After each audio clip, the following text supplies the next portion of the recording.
ಇದು YouTube start ಮಾಡಿ 30K sub guys. 30K sub ಬಂದ್ರಿಲ್ಲ.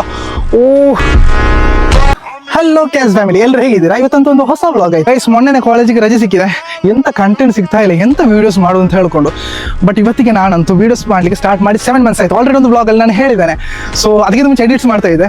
But ಈಗ ಊರಿಗೆ ಬಂದು ಎಂತ ವೀಡಿಯೋಸ್ ಮಾಡೋದು ಸಿಗ್ತಾ ಇಲ್ಲ. But as a content creator ಈಗ ಅವರಿಗೊಂದು ಸ್ಕಿಲ್ ಇರಬೇಕು. ಕಂಟೆಂಟ್ ಕ್ರಿಯೇಟರ್ ಆದ ಈಗ ಇದು ನೋಡಿ, ಇದು ತೆಂಗಿನ ಮರ, ಇದೊಂದು ತೆಂಗಿನ ಮರ, ಇದರಲ್ಲಿ ತೆಂಗಿನಕಾಯಿ ಆಗ್ತದೆ, ಇದಕ್ಕೆ ಗೊಬ್ಬರ ಹಾಕಬೇಕು. ಇದಂತ ಹೇಳುದು ಮರಡ ತುಳುವಲ್ಲಿ ಹೇಳ್ತಾರಲ್ಲ ಅದು.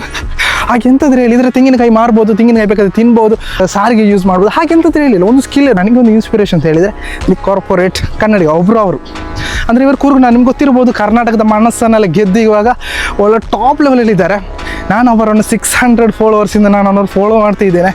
ಸೊ ಈಗ ಹೆಂಗೆ ಮೇಲೆ ಬಂದರು ಅಂತ ಹೇಳಿದ್ರೆ ಕರ್ನಾಟಕದ ಜನತೆಯ ಸಪೋರ್ಟ್ಸ್ ಮತ್ತು ಅವರದೊಂದು ಎಫರ್ಟ್ ಅಂತ ಹೇಳ್ಬೋದು. Great bro. ಅಂದರೆ ಇವಾಗ ಇದು ಯೂಟ್ಯೂಬ್ ಸ್ಟಾರ್ಟ್ ಮಾಡಿ 30K ಸಬ್ ಗೈಸ್. ನಿಮಗೆ ಅದೊಂದು ಬರೀ ನಂಬರಾಗಿ ಕಾಣಿಸ್ಬೋದು, but you as a content creator ನಿಮ್ಗೆ ಇದರ ವ್ಯಾಲ್ಯೂ ಗೊತ್ತಾಗ್ಬೋದು. 30K ಸಬ್ ಬಂದ್ರಿಲ್ಲ. ಓ ಇನ್ನು ಯಾರೊಬ್ಬ ಬಂದ್ಬಿಟ್ಟ ನಮಗೆ ಅವರನ್ನು ಪರಿಚಯ ಮಾಡಲಿಕ್ಕೆ ನಮ್ಗೆ ಆಲ್ರೆಡಿ ಗೊತ್ತಿದೆ ಅಂತ ತಿಳ್ಕೊಳ್ಬೇಡಿ. ಸೊ ಅವರ ಈಚ್ ಕಂಟೆಂಟ್ ಕೂಡ ನಮಗೆ ರಿಲೇಟೆಡ್ ಆಗಿರುತ್ತೆ. ಒಂದೊಂದು ವೀಡಿಯೋಸ್ ಅವ್ರು ಯಾವಾಗ ಕಂಟೆಂಟ್ ಕ್ರಿಯೇಟ್ ಮಾಡ್ತಾರೆ, ನೈಟ್ ಅಂತೂ ಸ್ಟ್ರೀಮ್ ಹಾಕ್ತಾ ಇರ್ತಾರೆ, ಮತ್ತು ಯಾವಾಗ ಅಪ್ಲೋಡ್ ಮಾಡ್ತಾರೆ, ಯಾವಾಗ ಕಂಟೆಂಟ್ ಕ್ರಿಯೇಟ್ ಮಾಡ್ತಾರೆ, ಹೇಗೆ ಒಂದು ಪ್ಲಾನ್ ಇಲ್ಲ. So once again W.